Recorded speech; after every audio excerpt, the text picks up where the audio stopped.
Hi. Hi everyone. Can you hear us? Can you hear us? Can Yeah, can you just type in the chat if you guys can hear us clearly?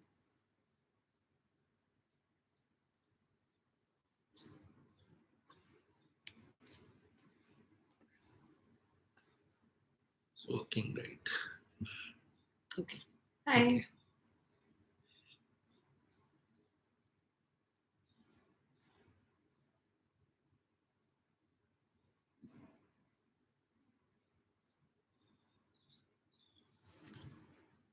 Okay, let's just wait for a couple of minutes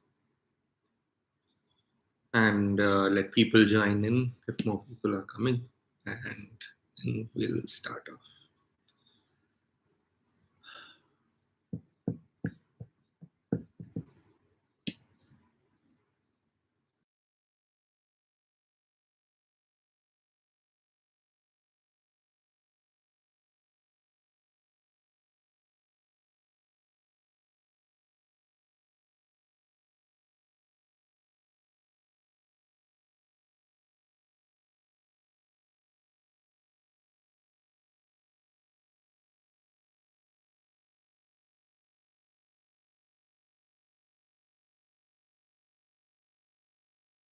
Oh.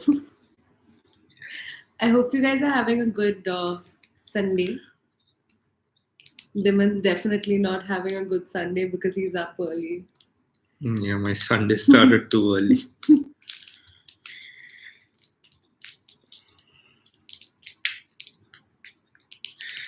But can't complain either. I'm having good breakfast. He's bought like a huge packet of Alpenliebe so he can munch on that as his breakfast. Hmm.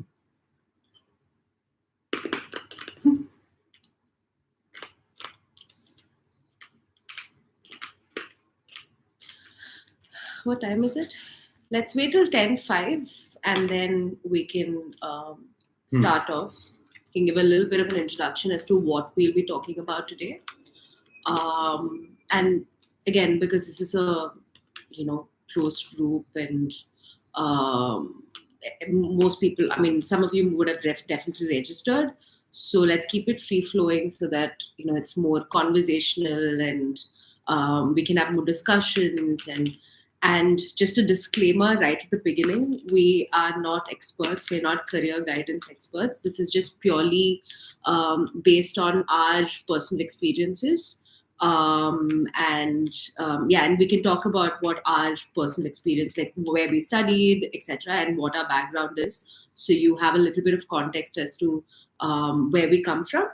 And then we can I mean, the idea for us is to have a small community, which I hope. I mean, we already have that on Facebook, so that we keep this going, and we can take on younger people, talk to them. So yeah, it's just to create a community, so we can keep the conversations flowing. I sound like I'm in a Monday staff meeting. Yeah. I didn't think Monday could get worse. You did with your sermon. Chalo, it's 10:05. Let's start off without wasting much time. Okay, so like I mentioned in the email, we have, based on the topics you wanted us to talk about, we have decided to divide this into three different sessions because it's impossible to cover everything in one single session. So today, the way we decided to divide it was, before you do your before you study abroad, when you're studying abroad, and post that, right? So today we'll cover the before part, and we'll be talking about everything right from the application, the when do you start thinking about applying to other processes that you need to look into when you are planning to go abroad to study. So these are some of the things that we'll be looking at today, right? So let's get started. So we first point we have, and this was I think sorry. Yeah. Right before that, just wanted to quickly introduce the both of us, so they Okay. also know where we're coming from. So hi everyone, my name is Apurva Bose. I am a lawyer. I did my bachelor's from Nuals in Kerala, and after which I did my master's at the Graduate Institute in Geneva. So I did my master's in international law and specialization in human rights. And right now, I work at United Nations Environment Program as a communications specialist for disasters and conflicts branch. So that's a little bit about my background. I'm Dhiman, and I am basically an engineer, but I did my master's in development studies again at Geneva. After that, I worked there for a year, and currently I'm back in India. I'm in Delhi, and I'm working with the Delhi government in the education team. So, yeah, that's it for me. And there's not much to know. But all right. So, just one more thing before we start. Actually, you guys can keep putting down your questions in the chat as we go along. We'll take note of it, and whenever there is a break in the section or something, we'll take the questions. Yeah, we won't do all the questions bunched together at the end. Rather, we'll keep taking them in smaller quantities. So to start off with something very, very basic, okay. This is a question somebody asked through the form, which was basically, when is the right time to apply abroad? Okay. Now, the answer to this depends, honestly, on which level firstly you're applying for. Okay. So if you're somebody who's looking into undergraduate courses, the answer is a little different for you. For me, I feel UG courses, bachelor's courses, you should apply right after your high school. I mean, there's honestly no time, there's no point in waiting, because once you're done with your high school, you don't really need to gain any work ex and all that. You're just starting off thinking of what you want to do and all that. So for bachelor's, I would say you apply right after your high school. But of course, when you're applying for your bachelor's, you need at least minimum one, but 1.5 to 2 years of planning, right? Because bachelors are, of course, longer duration, so more expensive when you go abroad to do it, especially in the US. So financial planning is something you need to start early. You need to start looking at scholarships and things like that. You need to do the actual application. So yeah, for bachelors, I think when you're in class 11th, sometime midway or towards the end of it, that's when you need to start seriously shortlisting your colleges and all that, the process which we'll talk about today. For masters, this becomes a little more flexible, right? Because it's more of a personal choice when you want to study. Because somebody had asked, how much work experience should a person have ideally before they go for their masters, right? So there is no ideal this thing, these are the number of years I need to work before I go, right? But know one thing, that the number of work ex you have gained over the years will significantly impact your master's experience, right? So when I was at Geneva, in my cohort, there were people who were I was, I would say, around the average age at the time, like 24 or so, 25. Whereas some people were like 20, 21, 22 as well, whereas there were some people in their 30s or so, right? So interacting with these different age groups of peers, I had a very different experience. Of course, people who were in their 30s or who were older, had more experience, brought in a very different kind of angle into classes, the kind of questions they would ask, the kind of perspectives they had. So it was a very interesting experience that way. Just want to jump in right there. So Dhiman did development studies, and the average age was around his age, right?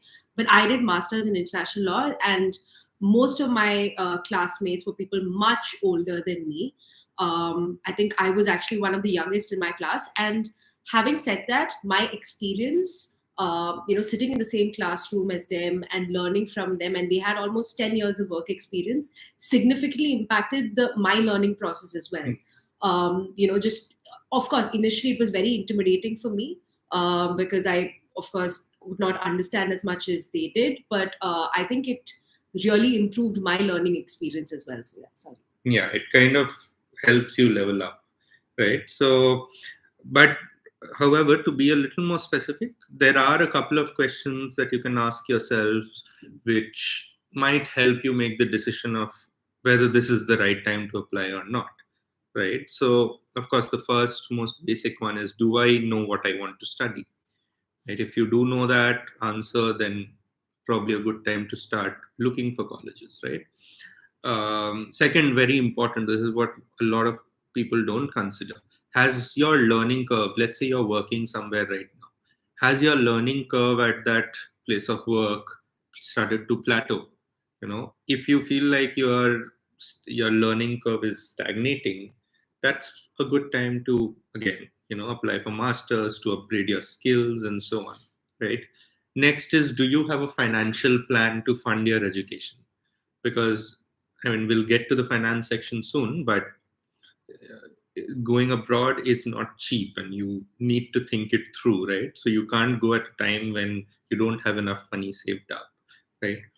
And another very important question, like, does the lack of a master's degree, right, does it has it been impeding you in your career opportunities? Like, are you missing out on roles or something because you don't have a master's? So go for a master's if the answer to one of these questions is in its favor. Don't go just because for the sake of doing one. You need to see your own convenience, your own need, right, before applying. So when any of these questions are positively answered, then it's the right time to apply abroad, right? So these are just some things to help you jog your mind, some questions. So I think the next thing is, of course, we spoke about masters, we spoke about bachelors, and as somebody rightly pointed out, what about PhD positions? So with PhD, things are, of course, a little bit different. It entirely depends on how sure you are about your research topics. Of course, a lot of times I know people who have joined in for PhD and their interest in the research topic have significantly changed. After the first year or the second year, and that's completely fine as well. But if you're more or less sure about what your research interests are, then yeah, I think you can already start applying for PhD positions. And we'll of course get into more details about PhD positions and what significantly you can look at. But yeah, I think you will be investing a considerable amount of time in your research process and the research topic. And for a lot of people, that's going to be the topic that you're stuck with the rest of your life. So I think it's good to be a little sure about what you want to research on and what you want to study before making that choice. So it's entirely subjective and up to you at the end of the day. So yeah. Exactly. So I hope that answers all your questions. So we covered it level wise. So if there are any questions, any further questions on what we spoke about, just feel free to put it in the chat. Here we'll take it up when it's appropriate. So that's it about when is the right time to start applying. Let's talk about deciding what to study. Difference between PGDM programs and masters. PGDM is diploma, right? I mean, I'm not exactly sure, but at least in India, from what I feel, is they carry a different weightage. Masters is given more. Masters is seen like a it's seen as like formal, a professional degree in Whereas, like how we speak about engineering and all of those courses being professional degrees. And I think PG diploma does not carry the same amount of weightage, which is unfortunate. And also I think let's say you're doing a PG diploma in India and you're going abroad, I think the number of years also makes a difference, because master's degree having a particular number of years makes a huge difference. Something along those To lines. be But very honest, I'm not fully aware of the differences. Somebody else might be. If somebody knows the answer, you can put it in the chat. Um, let's talk about deciding what you want to study, right? I think this is a very basic but often a very confusing stumbling block for a lot of people who want to apply abroad. So there are two possible situations here, right? There will be two kinds of people watching this. Number one, you're somebody who already knows what to study, right? So in that case, well done, but this next section may not be very relevant for you. However, if you haven't decided what you want to study, right, how do you go about it? First, and very basic, start with the stuff that you already know. What are your interest areas, right? Like during your bachelor's or during your schooling, you'll probably come across some topics which you might want to explore more. And also, whether it's, let's say, climate change, microbiology, it's you like coding or you like psychology. You know. So start off with figuring out what are the different topics that you like. And I think the next thing is connecting with different people. So this is something which I actively did, because I took a gap year after my bachelor's. I started speaking to a lot of people in the field of international law, in the field of human rights, got their perspectives, spoke about different prospects, opportunities available, in different places, which really helped me gain different perspectives and then come to, an understanding of my own. So connecting with other people working and studying in fields you might be interested in is definitely one thing. And then again, of course, gaining some work experience. So when I took the gap year after my undergrad, I interned. I volunteered. I also worked in the in the High Court in Cochin.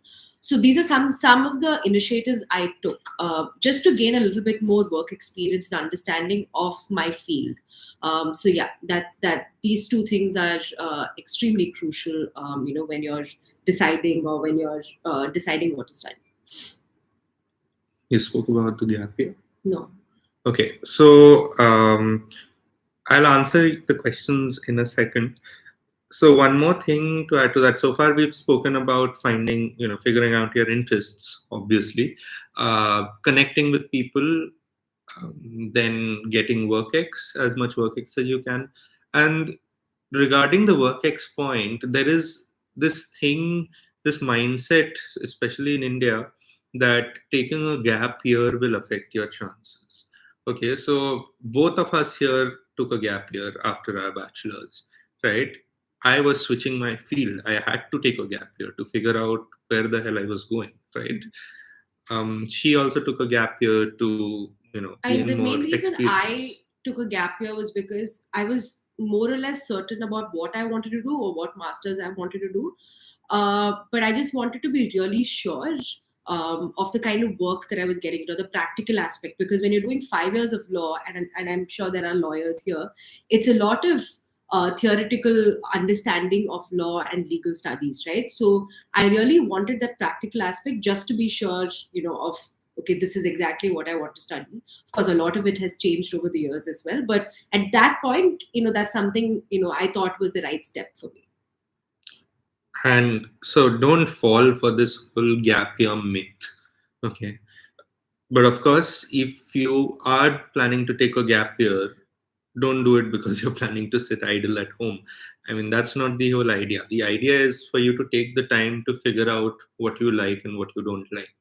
Right. So get some WorkX, upskill. There's so many ways you can use that time productively, right?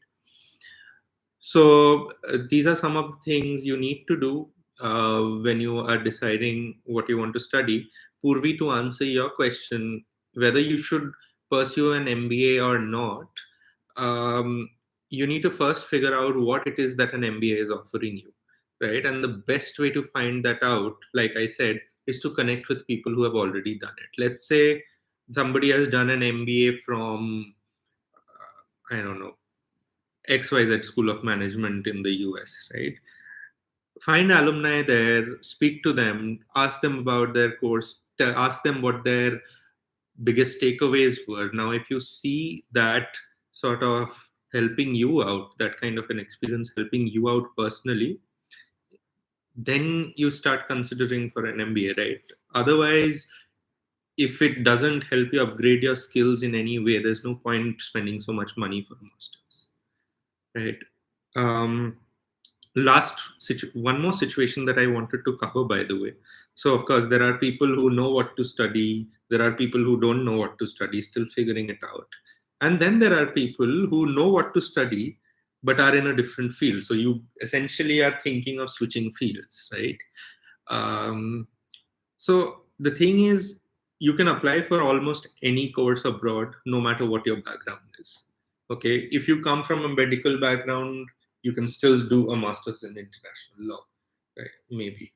Actually, I don't know. You can do a master's in international not law, an LLM, but not an LLM. of course. I mean, it's different for professional courses, right? But in general, for example, I am an engineer, right? And I decided to get into the development field. That is where I saw my strength. So I switched, right? And how do you make that switch? That switch, of course, you need to have a genuine interest in what you're switching to. But mainly, it's something that you will have to cover in your SOP, right? If you can justify the reason for making this switch, if you can give it a positive spin, then it's absolutely doable. I'll come to this in a bit when I speak about the statement of purpose. Right? And I think just one more thing that I wanted to add, which I think somebody asked, does work experience give an edge during applications, right? So in Diman's case, right, having that 1 year work experience really gave him an edge while applying, because that justified his switch or his interest in the specific field that he was applying for. So it entirely depends on how you weave your story, which Diman will be speaking about in detail during the SOP session. Also depends on which master's course you're applying for, right? It may be a course where, I mean, in your SOP, if you haven't gained enough work X, that does not mean you can't apply abroad. What do those people write about? They talk about the little work experience that they have. Let's say internship. I interned at Teach for India, or I did this, did that. So you write about those. Also, you write about your research interests in that case, right? Like your SOP changes. That's all. It might. I mean, what will give you an edge is not your work ex, but your journey coming to the point where you're planning to apply. I'll talk about this a little more when we are talking about the SOP, but I do not think it gives you any edge in particular. So this is something that I learned from somebody at the admission office, is that in most classes, right, for most cohorts, they try getting an active mix. So in my class, for example, we had people who were 42 years old. We had people who were 35. We also had people who were right outside, right after their bachelor's. So they try getting a good mix of different age groups, so that the class gets more interesting as well, so that one person learns from the other. Like, for example, somebody who might have 15 years of work experience, while I had 1 year of work experience, his perspective might be more rigid, because he's worked in that sector for so long. So his perspective might be more set in stone, while what do I bring to the table, right? So I bring a fresher perspective to the table. Like, my thinking is more malleable in nature. So the discussions gets more interesting in class, because there is an active mix of freshers as well as experienced people. So from an admission point of view, I think they look at an active mix, and this is something that I learned. That also depends on the institution itself and the course. Of course, none of this will matter if the criteria for applying says you need minimum these many years of work ex. Then obviously that work ex matters. Which is relevant for executive masters. A lot of places have executive masters where you need relevant years of experience. But yeah, it again depends on what kind of masters you're applying for the course, and previous cohorts as well. So okay, I'm just going to read through a few of the questions. Could you help us with law abroad after LLB? I can maybe talk about that at the end a little bit, because I know a lot of people have this question about if we do law in India, can we do masters or an LLM outside? But I can touch upon that probably at the end of the session. And I think there was one more question about the difference between masters in international law and LLM. So at the Graduate Institute, LLM is a 1 year course, and this person had asked specifically in terms of Graduate Institute. So LLM is a 1 year course where master's degree, which I did, it was more research oriented, like it was more academic, and a lot of people in my class actively wanted to go for PhD after that.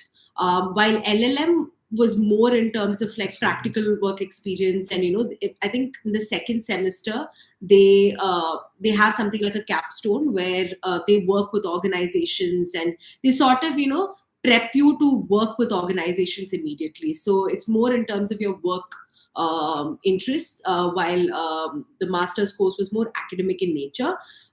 Having said that, the master's course, a lot of people who did masters ended up working in international organizations and in other litigation firms as well. So it was not a rigid thing. And masters, you did not need a bachelor's in law at the time.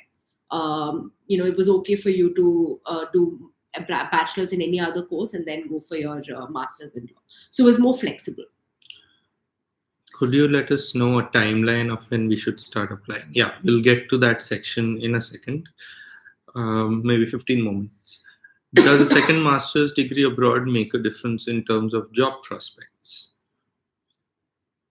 Depends on what job and what they are looking for. It might, but the second master's degree has to add some value to you, right? If you're doing just a variation of what you did in your first master's, or if you're not learning anything new significantly, then it won't. I mean, you have to figure out whether master's helps you or not. I belong to a climate change. What are the opportunities? We'll talk about jobs in the third webinar. But again, this is a very niche kind of a question, kind of difficult for us to talk about. But we'll give it a shot in the third webinar. Okay, this is done. Having a year of work experience in a field different from the field you plan to do masters in, does it count? Good question. No, it won't.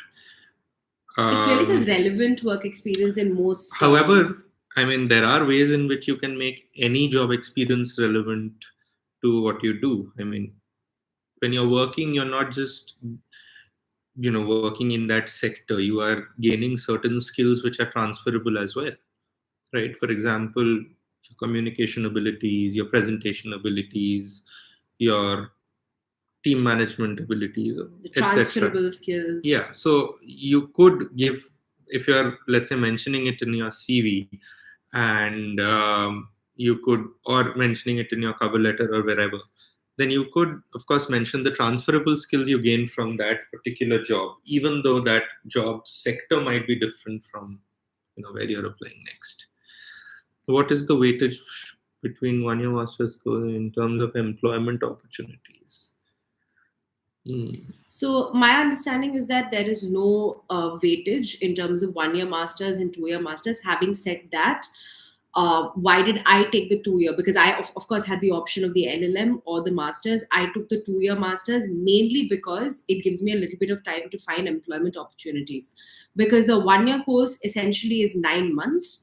And in those 9 months, the country that I was going to, Switzerland, for those first 6 months, you were not allowed to work or find part-time employment.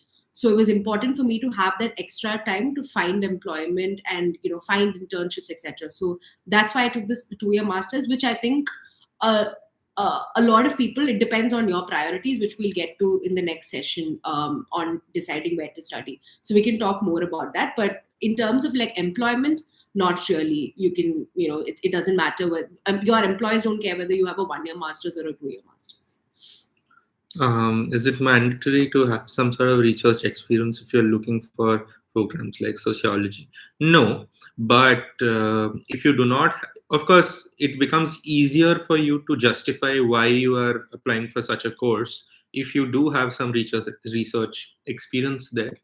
But if you do not have that, then you basically have to justify your research interests, like how did you get to this particular interest and why do you want to study this and so on. So you just have more explaining to do. That's it. Maybe we can look at the next questions after a bit, because I think a lot of things will be covered in the next session, which is Yeah. on We'll tell you deciding. which ones we won't be answering today. Anyway, so we have so far spoken about when is the right time to apply and also how to decide what to study.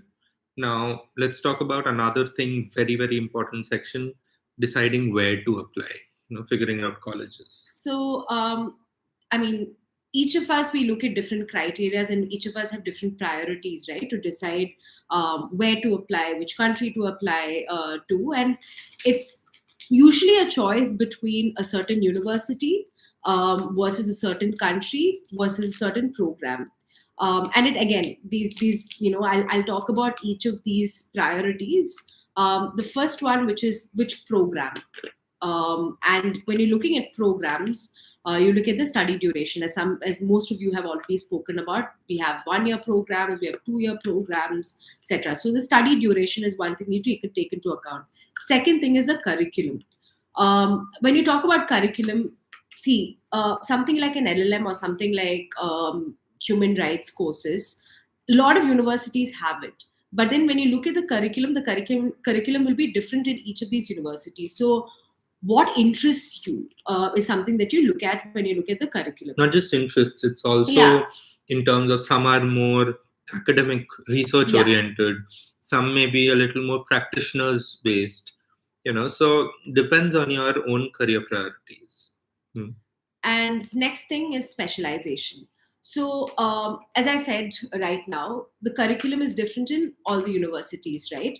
And your scope of specialization in each of these universities will also be different. Like, for example, Diman's course, development studies, you had different specializations, right? You could specialize in migration, trade and finance, education, environment, and so on. We didn't have education. We started. Okay. But yeah, I mean, what are the different specializations that a program offers you? And then next thing is professors. This is something that I looked into quite actively. So when I was applying, there was a part of me which wasn't sure whether I would actively start working after my master's or whether I would do a PhD. And one of the things when you look at PhD is, the person that you're going to, who's going to supervise you for the next 4 years, right? So I looked at certain professors that I really wanted to work with. Like, for example, in international law and human rights, there is a professor known as Andrew Clapham, who's incredible in his profession. So yeah, he's somebody that I wanted to work with, and he actually supervised me for my master's thesis as well. So again, your professors, who do you want to work with, especially if you're looking at PhD, which professor who would like to supervise you? And this actually carries a lot of weightage when you're applying for postdoc and for further employment opportunities, especially teaching. And then when you talk about PhD, another thing that you also look at while looking at different programs is research facilities and also grants. So a lot of universities might have really good professors, curriculum, etc., but then might not have enough money. So one thing you should always look at is, does that particular field or that branch have enough money to give you grants, to actually give you, like financial This is aid relevant as well. for PhD people. Yeah, so specifically for PhD people and research facilities, and also whether another thing that which I think PhD students also look at is postdoc opportunities after that. So again, these are some of the things that you can look at while applying for PhD and deciding where to apply for your PhD. Second thing is country. Something that I did not look into that much, so I would really recommend all of you to look at is, first thing, when you look at the country that you're applying to, one thing is integration. how well do they, can you integrate into their, community? How well can you be a part of their, the system? Is the system easier for, people coming from other countries? So integration is definitely something that, you must look at. And again, how do you know? Because this is something which might not be out there on different websites and all of that. One thing you can do is talk to people who've been living there for XYZ years, talk to alumnus. So that's something that you can definitely look into, and that you must look into if you want to stay back after your masters. Second thing is career opportunities in your field. So when I looked at Geneva, one of the reasons I focused on Geneva and I did not look at a lot of other countries is because most of the international organizations are headquartered in Geneva. So it's known as a very multicultural, IO-centric place. So that's one of the reasons I looked at Geneva, and something that you can also look at. And most websites will have this information about career opportunities in that specific field in that country. Again, very, very, very important is work laws. How easy is it to get a work permit after you complete your masters? This is if you want to stay back. How easy is the integration laws? Like if you want to get a PR after that, if you want to become a citizen after that, how strong are the laws? There's something we'll cover more in Yeah. the third webinar. And then again, quality of life. So something that I have learned is that going abroad does not necessarily mean increased quality of life. My life in Switzerland has been an administration hurdle.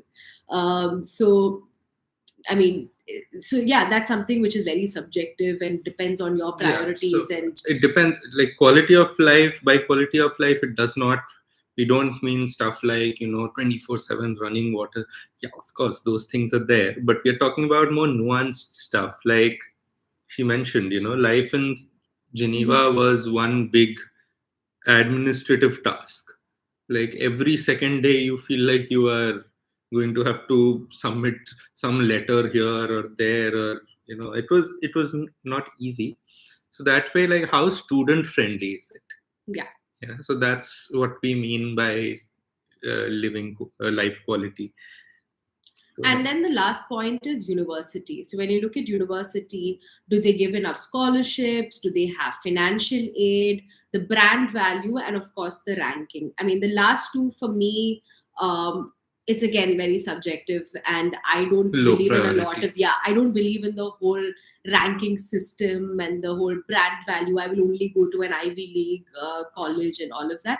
I mean, it's definitely something that I looked at to an extent, but that was not my priority or the biggest priority. I mean, if you are going to, let's say, Harvard, Stanford, Columbia, Oxford, Cambridge, if you're going to one of these places, then the brand value will make a difference to your life, 100%. But if you're going to any university which is probably not one of these, and maybe a few more names which I didn't add, then perhaps the brand value factor really loses its importance, But of course, seeing Harvard on your CV does make a difference. But it's also incredibly expensive, so it's fine. I mean, in the sense. So just to summarize this section, it's a little complex. There are three things you need to be looking at when applying for a study abroad program. It's the program itself, what course you're applying for, the country where you're going, or the university where you're applying, right? And she mentioned the different criteria under each of these heads. Yeah. So again, as we mentioned, that the ranking of these priorities are entirely up to you. It's something which differs from person to person. It can be very subjective. Like if you want to study and then go back to India to work, probably look for a really good program. The integration laws, other things don't really matter for you because ultimately you want to head back. Having said that, when I applied for my masters, my goal was study, do the course, and then come back to India. Those plans change. So it would be good to be mindful of the other factors as well. Like, don't just be like, I'm coming back to India for sure, so I don't really care about anything else. Your decisions and priorities can change over the years once you enter your master's program. So it's good to be mindful. But yeah, again, it's entirely up to you to decide whether you want to stay back or come back to India.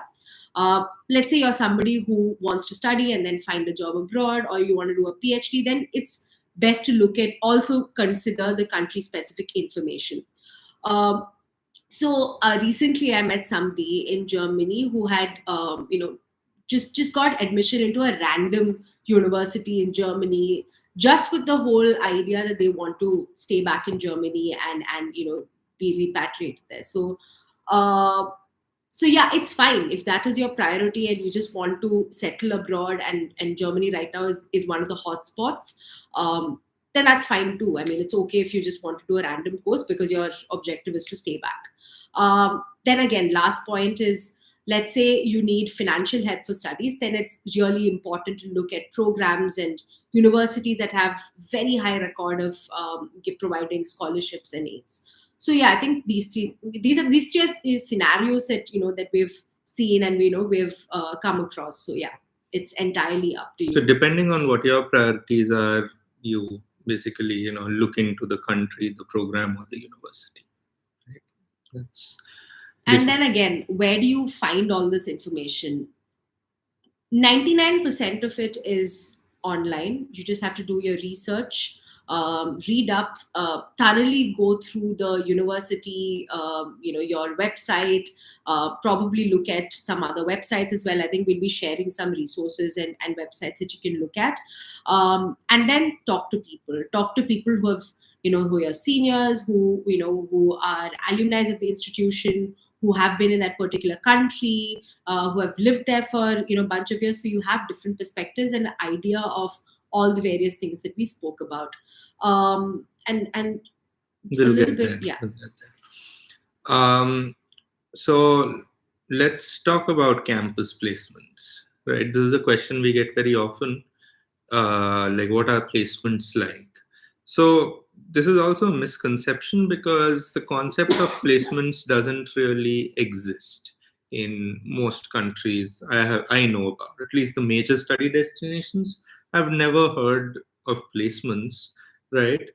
You will get a lot of internship and traineeship opportunities, which may or may not convert to a full-time job, depending on their policies, your permit status and stuff like that. So no, there are no placements, right? So which is why it is sort of important to look into what kind of career opportunities that particular country has, in terms of your sector, the sector you have chosen. Next, should you keep some safe options when you are applying? Well, again, totally depends on you. If your options read Harvard, Stanford, MIT, Columbia, and Oxford, then probably having a safety net might be a wiser option, right? Not because it's impossible to get into these schools, but because they are highly selective, right? So you never know. But having said that, safe options do not necessarily need to be bad universities or anything like that, right? The difference may be that it may not be located in an upper Manhattan or something like that, but even safe options are universities that could have pretty awesome programs. Like, if you're applying for MPP, there are some universities which you probably will never have heard of, which have a give the full form of MPP as well. Oh, Sure masters in public policy. I'm sorry. A lot of people, everyone's heard of Harvard Kennedy School, or all these fancy places, but then Hertie School of Governance in Berlin. It's a top class institute, but less famous, right? And the crowd that goes there is a little more niche. But then having options like that doesn't necessarily mean you have bad options on your list, right?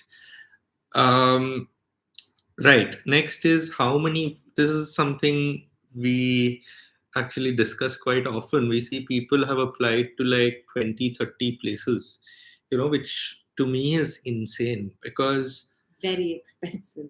yeah, applying to each university is kind of expensive. They charge you like 100 250 dollars per application. That's 8 to 10,000 bucks, right? And spending that much money for each application and doing like 20, that's a crazy amount of money to spend, right? So be selective, be a little more selective, like know which colleges are overly ambitious and which ones are doable, and you should know that rather than worrying about the opportunity cost of not applying to a certain place, right? So be careful when you are shortlisting. Yeah, don't leave too many options on the list. And having said that, I think when you're applying for financial aid, this does not apply to all the universities, but in some universities, the application fee can be waived off if you request for it or if you get a scholarship. So yeah, just something, a little note there. And finally, of course, meet all the criteria in your applications. Like sometimes you will notice that you don't fully meet certain criteria. Like let's say they have a minimum CGPA. It's very rare, but they say this is the minimum GPA you need to apply. Even if you're not meeting that, but you think you have a damn good profile which could get you through, apply. Don't hesitate. Yeah. So as long as you meet all the basic criteria, you're good to go. Right. So let's take a look at questions before we move on to the application process part, because a lot of you I know have been waiting for this. Did you both directly apply to universities or did you go through some agency? Does it make a difference when it comes to scholarships? We applied directly. We did not go through any form of agency. I honestly feel like if you are willing to dedicate enough time to research, to reading, to just reading up university websites and stuff, you don't need an agency, right? But again, that's your personal choice. If you want to go for one, if you're more comfortable with one, absolutely no problem. Yeah, does it make a difference? No. The problem with agencies is that they tend to make things a little templatized, if that's a word. Yeah. But like they look after hundreds and thousands of students going abroad every year, right? Let's say a Jamboree or a Chopras or whatever, you know. So they'll sort of try to fit you into the templates they already have, right? So unless you know an agency which is excellent or something like that, I'm not saying they're not effective. It might be an effective method, but Also sometimes expensive for people because yeah, you're as it is spending so much time and money on just the application process and just applying $100 per university. So I mean, it could be a little bit more expensive if you're hiring an agency to do other things, or yeah, it could be an expensive process. So and I think it's also good to personalize, as Diman said, it's also good to personalize your application, right? Like if you're doing the application yourself, like if you're doing the SOP yourself, etc. So it can be, I think it's good to take that time out and also to understand more about the university, and do the research yourself. But I know a lot of people. This is people who are from Kerala, especially. When I was doing my research on going to Switzerland, I could not find any resources, and I could not find anything about how the application process is, where to even apply from, because to Switzerland you cannot apply from Kerala or Chennai.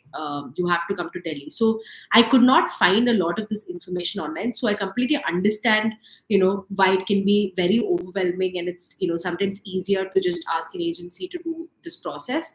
So it's understandable, but then it's if you take a little bit of an effort, you can always find people who have gone from your specific state, and they will give you state specific information as well. So it's entirely up to you, but then just saying that from a financial point of view, it can be quite expensive. is getting financial aid. We'll get to the finances part soon. Let's talk about application process. Yeah. So you've by now made a list of universities of your choice, and here the process can seem a little intimidating, especially when you don't have family or close friends who've been through the same process and will be able to guide you. But basically, it's not super complicated. I mean, if you just follow a set list of instructions, it'll be good to go, right? So, point number one, okay, when you're starting off, application deadlines, right? Most courses start around fall semester, which is September, October, that period, right? Which is also when applications for next year open up, right? So if you're, let's say, planning to apply for October next year, this is the right time to start applying to those colleges, right? Because by now a lot of applications will be open. The applications deadlines vary, okay? Like when they close, like some close in the US, a lot of them close in December, right? Others in Europe, mostly around March, April type. Whereas there are some universities which accept, applications on a rolling basis, as in they are on throughout the year and they keep filling in seats as they find suitable candidates, right? And especially for PhD, a lot of places they take on rolling basis, and also they take on whether that particular subject or that department has funding. So yeah, just a little note there. Yeah. So different deadlines and different opening dates. So go through each of these universities' websites, and it's probably a brilliant idea to start maintaining an Excel sheet. Name of university, link, deadline, whatever, anything else you might want to add. So maintaining an Excel sheet is a really good idea. I think we've all done it. Another very important thing, however, is please start applying early, right? Because most of these universities, and this is again something nobody will tell you explicitly, most universities have multiple application deadlines. Okay. So, like, for example, they will have an early bird deadline, they will have a regular deadline, and they will have a late applicant deadline, right? So that's just a marketing tactic basically, but it does make a difference to you for you, mainly because most people who get scholarships are people who apply during the early bird deadline, right? So an early bird deadline might be 15th November, right? It usually is around this time. A regular one will probably be end of December. A late will probably be in February or March or something. Yeah. But the difference is that it makes a difference to your scholarship chances or financial aid chances. The sooner you apply, the more chances that you'll get financial help, right? Because I don't think I know any late applicant who has ever received scholarship. So that's something you need to consider. So apply early.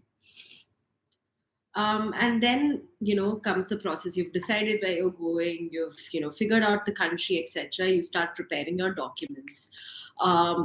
First thing is mark sheets, transcripts from your previous place of study. So this is something which takes a little bit of time for most people, and I think especially if you're studying in Delhi University, it might take centuries to actually get your transcript. So start this process early.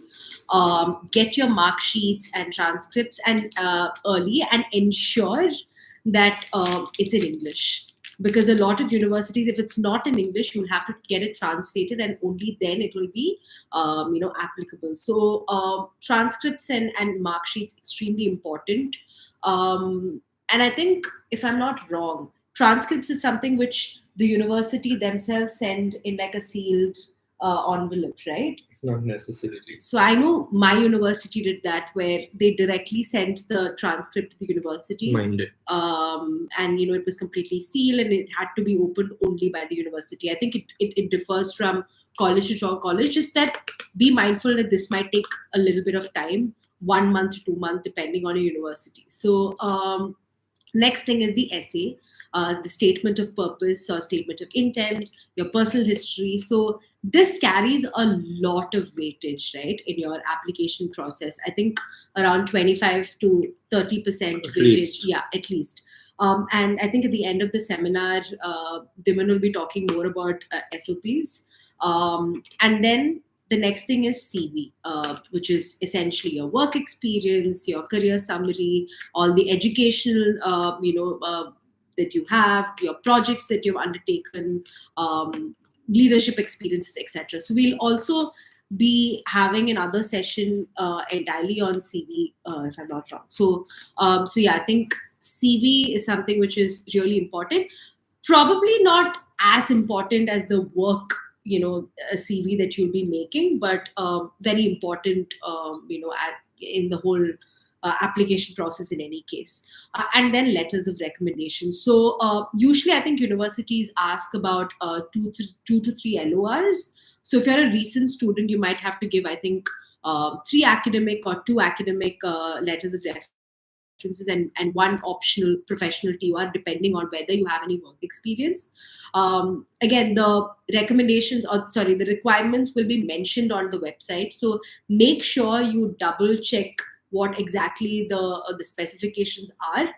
I've made that mistake while applying initially. I did not look at the whole two academic and one professional experience or optional professional experience, and I gave two professional experience, and which I had applied well in advance, so I had time to rectify that.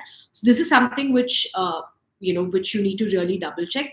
Second thing is, a lot of these letters of references, right? Like some cases you can directly upload them.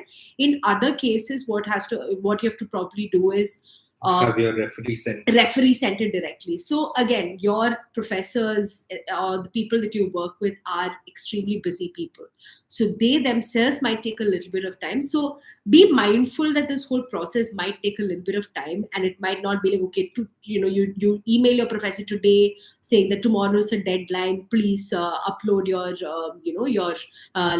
LOR. That wouldn't happen. You might miss the deadline. So make sure that you plan well in advance, so you have enough time. I've made that mistake.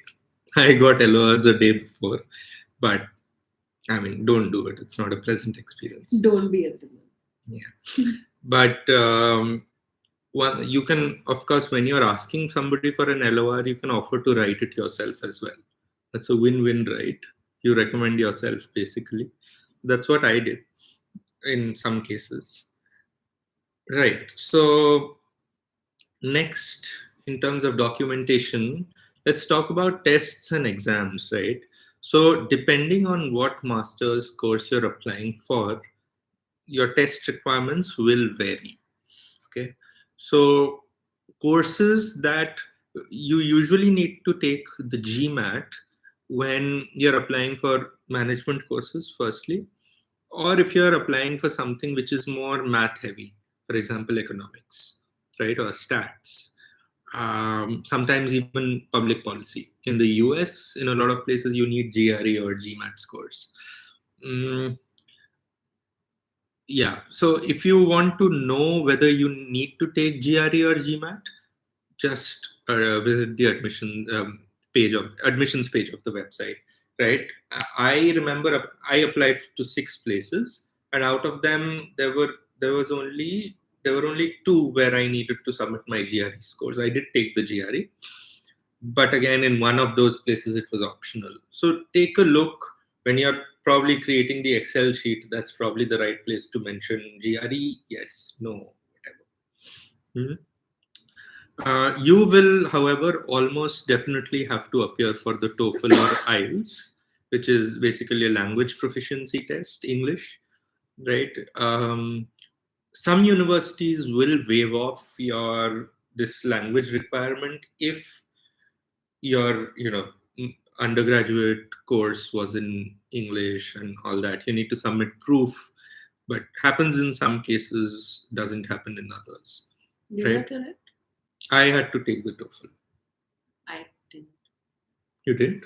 So Geneva didn't need it apparently, but US mostly requires all these, right?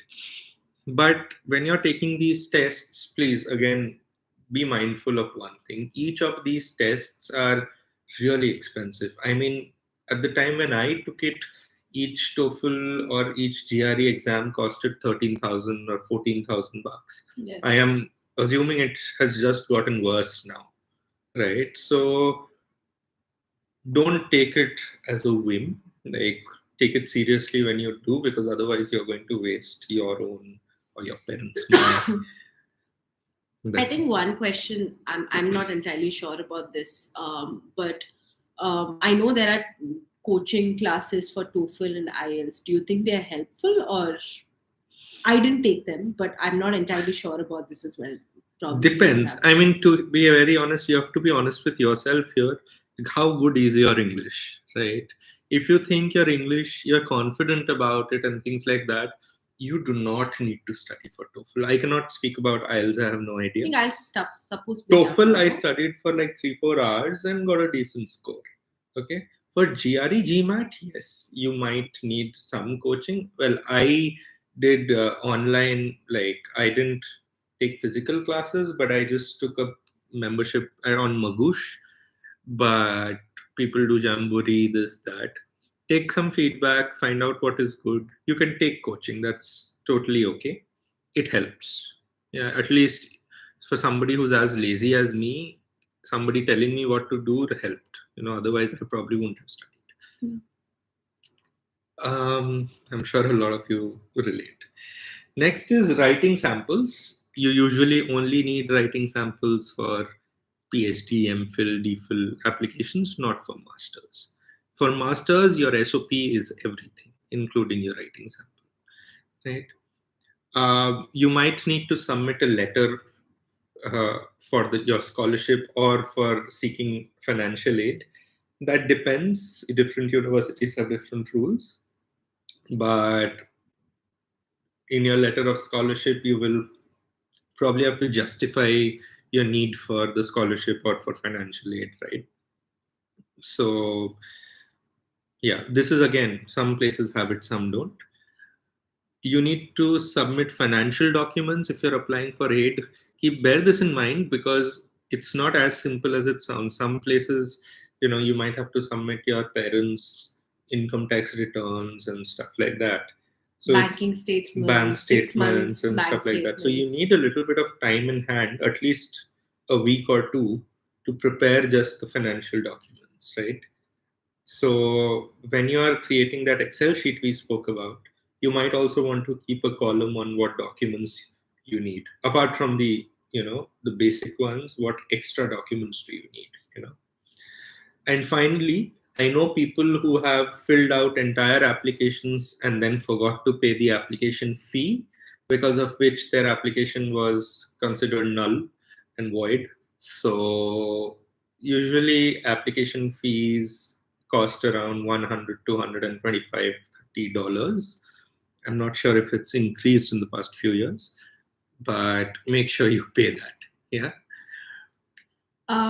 The next topic that we'll get into, which I think some of you have already asked about, is sorting your finances, right? So, what exactly is the difference between a scholarship and financial aid? Something which I think we had spoken about it yesterday, because a lot of people tend to get confused between what scholarships are and what financial aid is. So yeah, it's quite simple. Scholarship is merit based. So basically, the institution really wants you there, thinks you'll add value to the institution, so they offer you scholarship. It's an incentive for you. It's an incentive for you. And again, it can be partial scholarships, or it can fund both your living expense as well as your tuition. Because I think Graduate Institute had both, right? They had full scholarship where your accommodation and everything else was included, while in some cases only your tuition fee was waived off. And then there's the financial aid, which is mostly need or entirely need based. So you need to justify why you need that financial aid. So scholarships can be university specific, destination specific, field specific, gender specific, and there are so many Just give a few specificities. So yeah, examples. I think university specific. It's you go to the university Yeah. website. Like And every university gives some students Yeah. a scholarship, so that's the most basic one. So when you go to the website itself, when you go to the university website, you'll actually see various scholarships, and at the same time, on the university website, it will also show the field. Like sometimes in law, like for example, if you study human rights, that specific field might be funded by some organization. So yes, you'll get scholarships That based can on be the STEM based scholarship. So check out for scholarships in the field of study you are interested in. Yeah, sometimes that happens. Sometimes it's destination specific. Like France has certain scholarships of its own, Eiffel, like Eiffel, or what was the other one? Inlex. Charpak.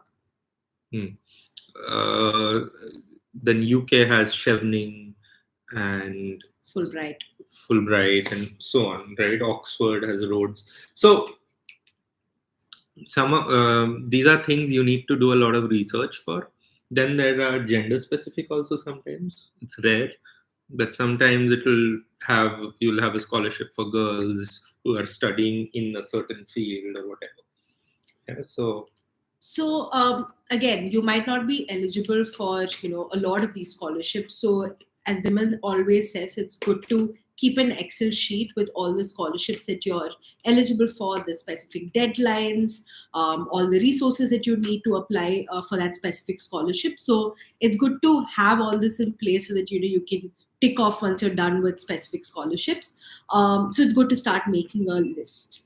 And when you look, and of course, as we spoke about, like university specific scholarships, right? So everything is available on the university website. Second thing is, as we mentioned, the scholarships in the country that you're looking for. Like France might have certain scholarships. I know Switzerland had the Swiss scholarship.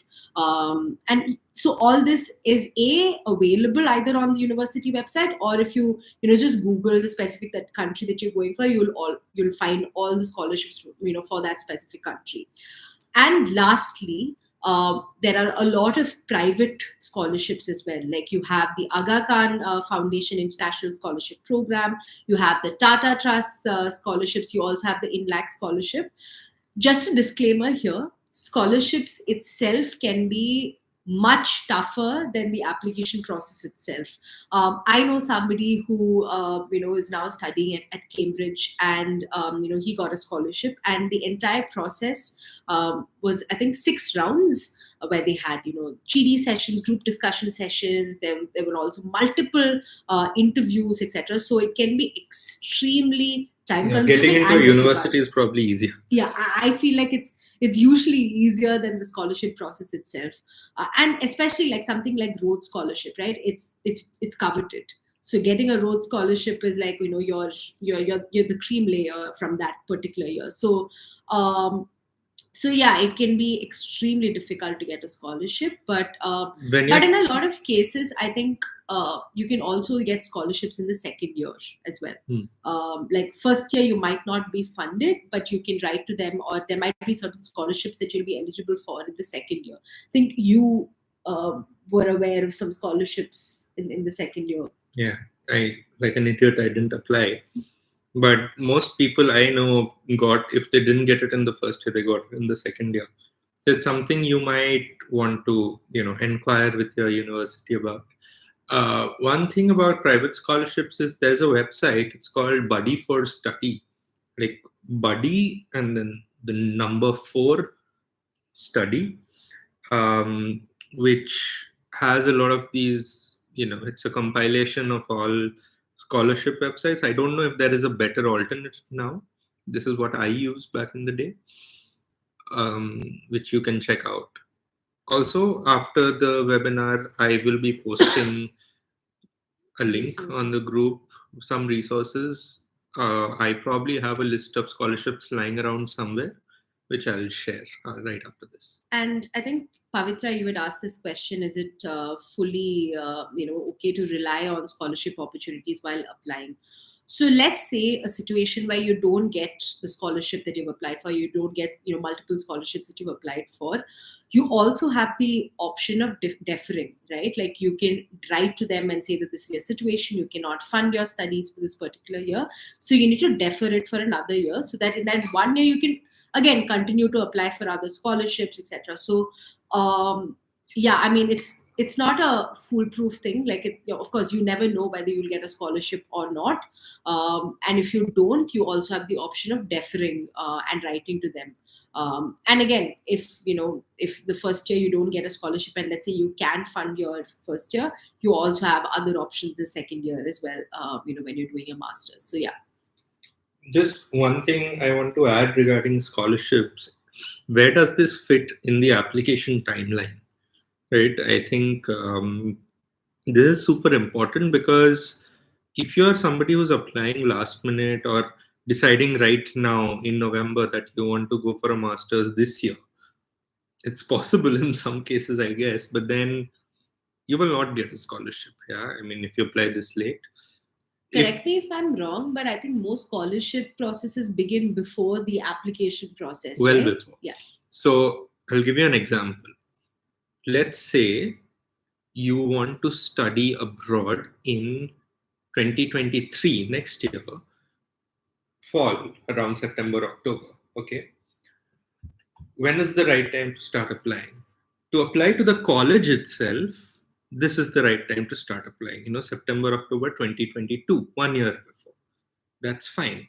But if you're applying for scholarships and all, you probably should have started this time last year, or at least early this year, like around January or so, because a lot of scholarship deadlines for 2023 will end around March or April 2022. So 1.5 years, prior. So yes, if you are planning to do a fully funded master's, you will have to start planning that much in advance, right? And the biggest scholarships are the ones that end first, right? They are very, very selective. So it probably makes sense to start earlier. And only thing this doesn't apply for are the university's own scholarships. Those I think you apply for when you are applying to the program. I think in your application process itself, it's a part of it. Yeah, I'm mostly talking about private scholarships and external scholarships. I think just one of the universities that I applied for, I think this is a specific situation scenario. Basically, I applied for the scholarship. I was just applying for a second master's at some point, and they had the whole system where if you're applying for a scholarship, your application directly goes in for the scholarship student process. So if you don't get the scholarship, you also don't get admission into that university. Yeah, but that's which I think not is a regular case. No. I'm just saying that there are instances. So make sure you actually read exactly what's on the website, multiple times, so you process exactly what they're trying to say. Because a lot of these things can be written in fine print and you might not even notice it. So yeah, just a disclaimer to actually read through everything thoroughly before applying. Right. So any more scholarship related questions, if you guys have it, just put it in the chat. We'll answer it. Somebody had asked, is getting financial aid difficult in public universities? Getting financial aid is always difficult, right? Of course, more so in public universities because they are often not as well funded as private institutions. But one way to find out is you can either email the university and ask them about their scholarship stats. I'm sure they do share, or you speak to students who studied there or who are studying there. And LinkedIn is the best resource that way. Just message around 10 random people, 2 or 3 will definitely reply. And they can tell you much more about scholarship acceptance rates, what are the ground realities, and so on. But again, this might be a little bit of a digression. If you're writing to someone asking them a question like this, uh, please do basic research before writing to them, because the If chances it's of, yeah, yeah, if it's something that's on the website, most people are compelled not to reply. So if you want something, if you want to know something specific that's not on the website and you're writing to them, then yeah, chances of getting a reply is much higher than, just randomly writing to them for something basic. Okay, somebody had asked about education loans, so I'll quickly just cover this. Not an expert, but whatever basic idea I have.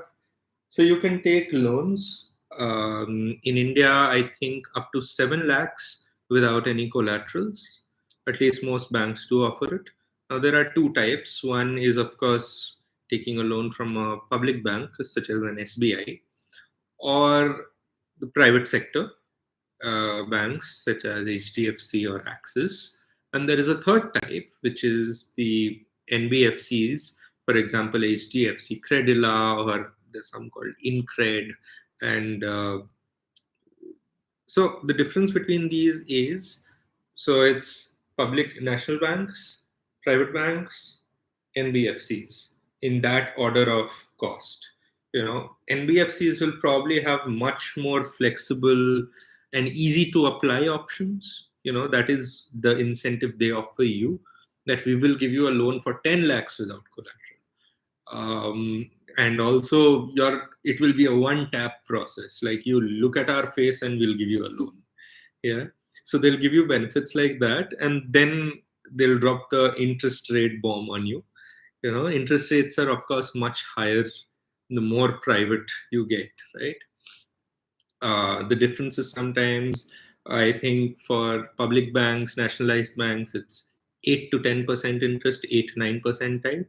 Whereas for private and NBFC sector, it could be anything between 11 to 14. Nowadays, I think 12 is normal, right? So yeah, it's expensive. So think it through. The decision to take a loan, think it through. Talk to your parents about it. Consider your other options, because trust me, it is not worth it to create a huge financial debt this early in your career just to study abroad.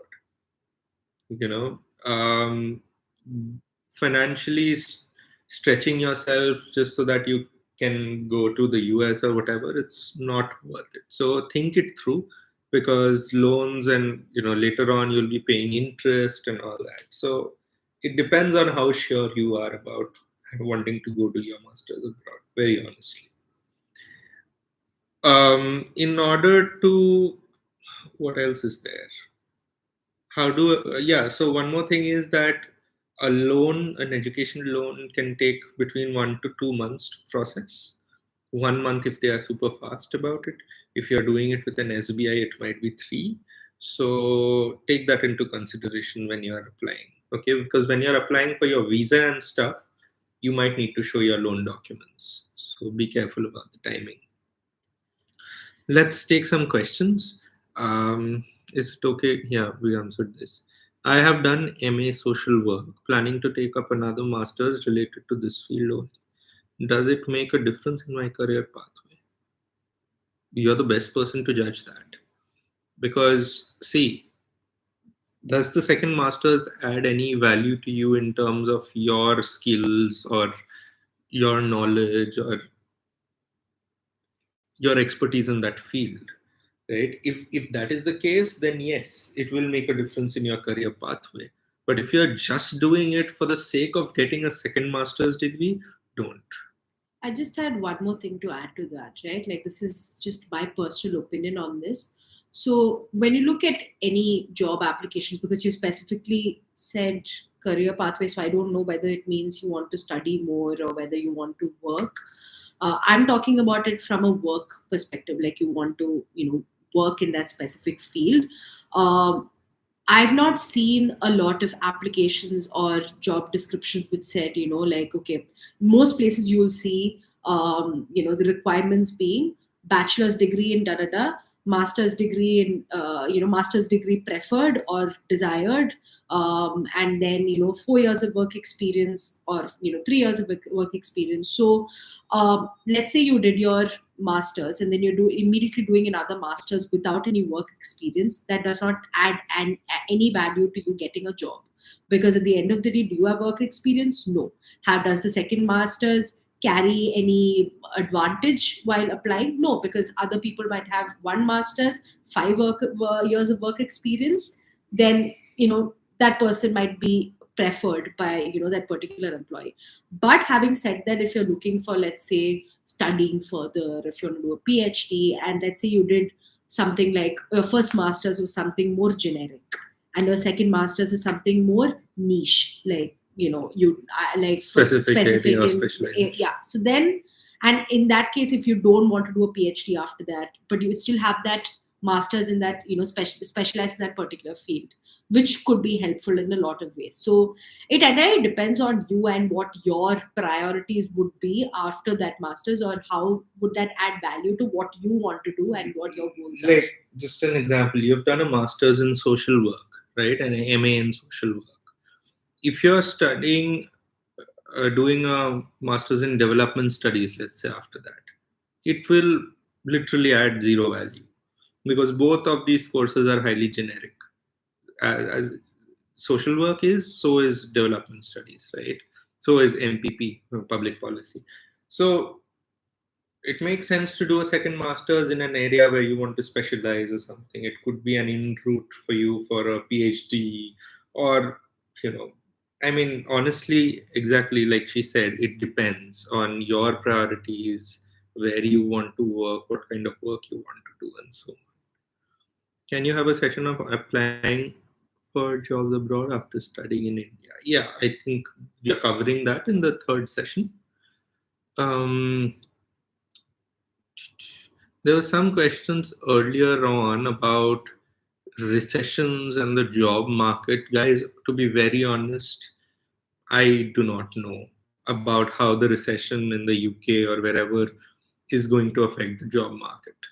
This is something you'll have to either ask an expert or ask somebody who's studying there, or is currently a job seeker there. So I'm sorry, I will not be able to. And also, I help you. think just adding to what he just mentioned, if you look at websites, like when I looked at certain websites, it said that 98% of our graduates are employed in this sector.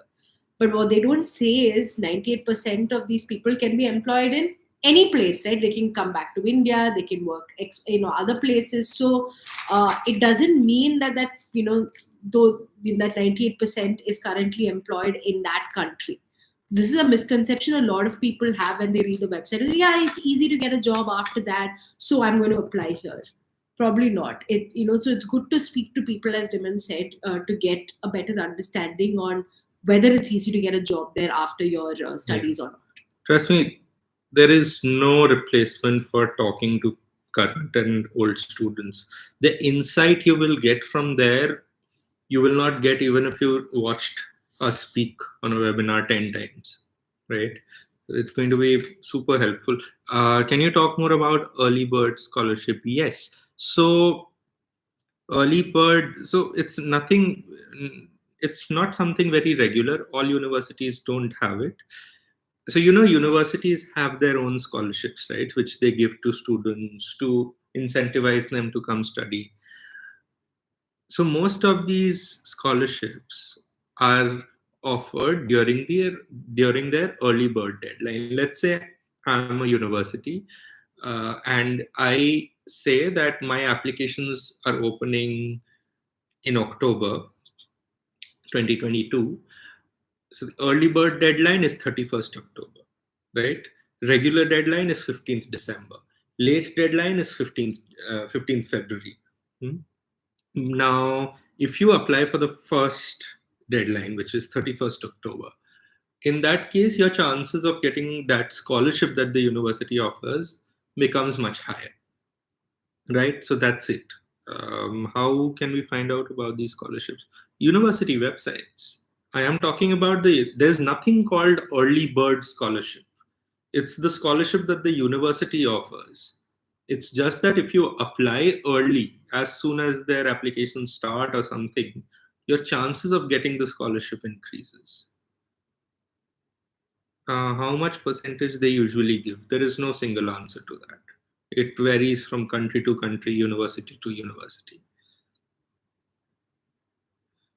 While selecting a course, is it better to take a broader generic course to be on the safer side, or take something which is niche and specific to have a specialization? Honestly, I think it depends on how well you know your area. Like for me, I did bachelor's in law, which was 5 years. And to be very honest, I don't think I learned anything about international law in those 5 years of law. Like it was just one semester, 5 sessions on international law and human rights, which does not give you any understanding about the topic. So for me, when I decided to do my master's, it was important for me to have a broader understanding of the topic so that my foundation is strong. And that's the reason I took something more generic. But on the other hand, for somebody whose base is really strong, they know their subject really well. I guess it would be a waste of their time if you took something more generic, because it'd be the same thing over and over again. So for people who are sure and who are whose foundation is strong, it's better to take something more specialized or niche. And again, this is something which you yourself have to to introspect and understand. Whether you want something which gives you a broader understanding, whether you want something that, like, let's say somebody's sure about sustainability, or this is or climate change, then it's best to do something which is more niche, which is more specialized in nature. And honestly, depends on what you did for your bachelor's. I actually faced this question myself while applying. Now, since I come from an engineering background and I was making a switch into a development field, I thought it would make sense to take up a master's which was a little more generic, right? So that I can get into the whole development perspective and get an idea. But let's say you have done something like bachelor's in history. Hmm. I don't see, unless you plan to go for a PhD, I don't see a point doing a master's in history. I would probably do a master's in something more specific, right? Master's in XYZ history or something. Hmm? So depends on your background, right? So you need to decide on the basis of what you have already studied. I think we can move on to the last part. Hmm. So now that you've prepared everything, you have all your documents. Now you're preparing to leave to study abroad, right? And once you know where you'll be going, there are certain things you still need to still need to have a checklist on certain things and certain documents that you must have. Very important thing is, do you have your passport in place? I actually know some people who have forgotten about this step completely and then panicked about not having a passport on time. And then once you have your passport on time, the second thing is start checking out visa procedures. So again, it's extremely important to apply at least 3 months in advance to avoid any last minute issues. And this is, I think, important specifically now because of COVID and all the delays that comes with that. Again, especially with UK, I know that a lot of people applied three to 4 months in advance and still didn't get their visa on time because of Ukraine issue, and they were giving a lot of importance to immigration processes for that. So make sure you have ample time, and it is not a last minute thing applying for visas. So check the embassy website or the VFS global website. So VFS handles, I think, most visa issues in India. So check the websites, get an understanding of where, or where you need to go, which VFS office you need to go to apply for your visa. And then again, please plan your finances in advance. Be ready to produce documents to show your financial capability. Again, it could be loan documents, your parents' banking statements, scholarship aid, etc. So they'll mention it clearly in their documents. Yeah, and then of course, like once your visa is done with, this is an added thing. most times when you go to that specific country, like let's say we went to Switzerland, this visa is applicable only for, I think, how many, 1 month, something like that. 3 months. 3 months. And after that, your visa is not applicable. So in those 3 months, you're also, I think in one month, you're actually supposed to convert your visa into a permit, into a study, a student's permit or whatever. So make sure you actually know about that, and you read through what are the requirements to get that permit, and you have all those documents ready before going abroad as well. So next thing is accommodation. For me, I struggled with this because it depends on where you're going. Some countries are incredibly difficult to find accommodation, especially because you're not there. So you're relying on websites, your Facebook groups. You're looking at a student housing. So student housing is generally easier because you just go on the university website and you can find student housing, and then you can immediately start applying for that. You need to get started on the accommodation process as soon as you get acceptance and you know that you're going to this university. Start working on this because some countries can be extremely difficult to actually find accommodation. We both dealt with that issue. So, and again, a quick something to flag is that don't take something you see on Facebook for face value. A lot of people were scammed in this process as well. Like, oh, you need to pay $1,500 as deposit. And because then, students are desperate, Yeah. by the end, they just want to get done with it and find a house. So they'll just rush into things, give away bank details, stuff like that, and get scammed badly. Again, we know people who have been scammed. Yeah, it's in not Switzerland. pleasant. It's not So pleasant. be careful. And it's a lot of money wasted as well. And then lastly, skill building. Let's say you're going to a France. It always helps to do a language course, learn the basics. It is very important in Europe. for people who are planning to go to Europe. Language will be a barrier in most places. It still is for me. Huge Maybe not barrier. in the Netherlands, but in France, yes. I mean, so depending on where, so I had no idea where I wanted to study, right? But I knew that there was a chance I'll get admission in France and in Germany, which I did. But I sort of took a chance and started learning French. It helped because I went to Geneva.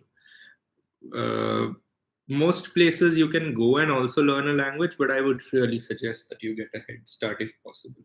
Get a tutor or go to one of these Allianz kind of places and start learning the language. I actually worked on Duolingo a little bit.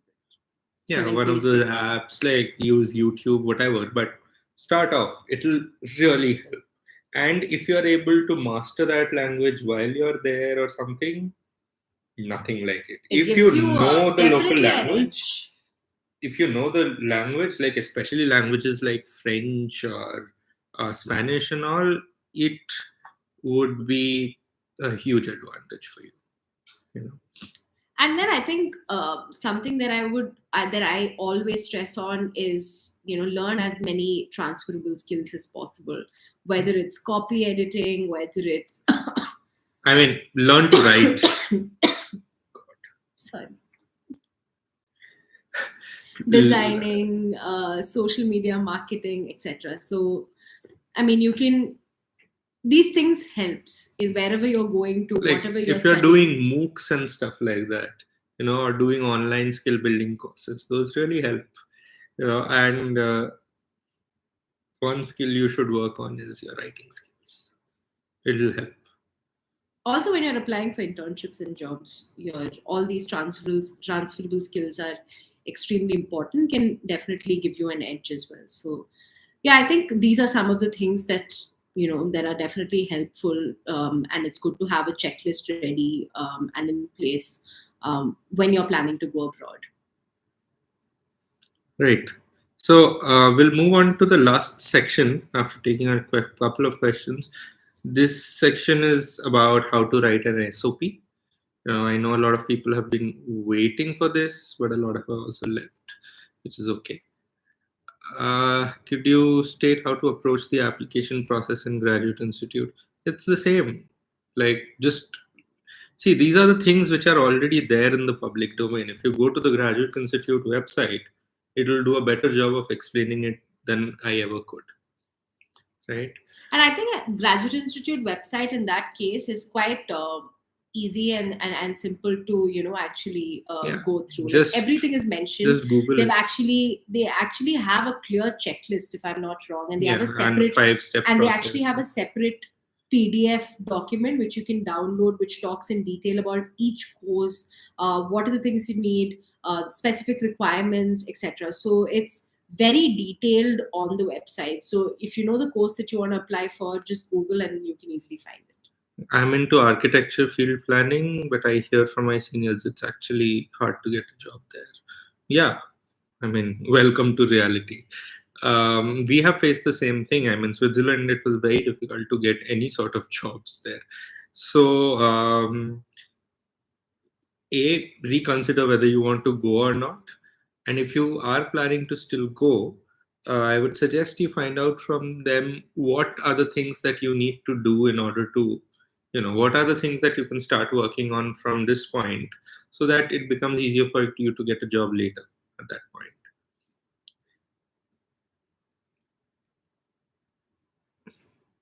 But yeah, I mean, it's definitely worth giving it a thought whether you should just study in India as an alternative. You can move to the SOP thing.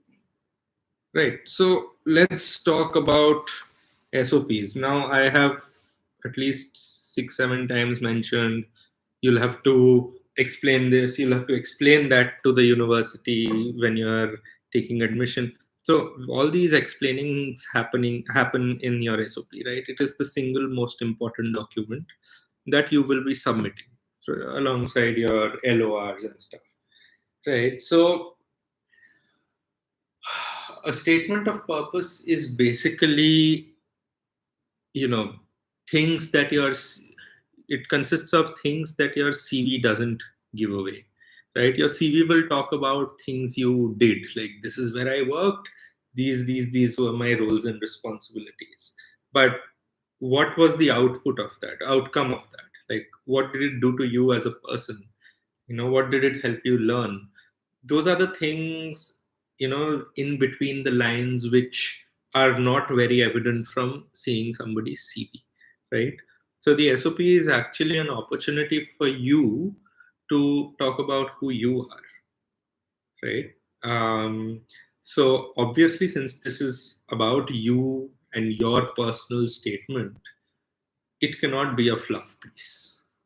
Number one, yeah, it cannot be the most common mistake people make while writing an SOP is just making it an extension of your CV. Like, CV mates, bullet point, bullet point, bullet point. Here it's everything in one paragraph, but essentially saying the same thing.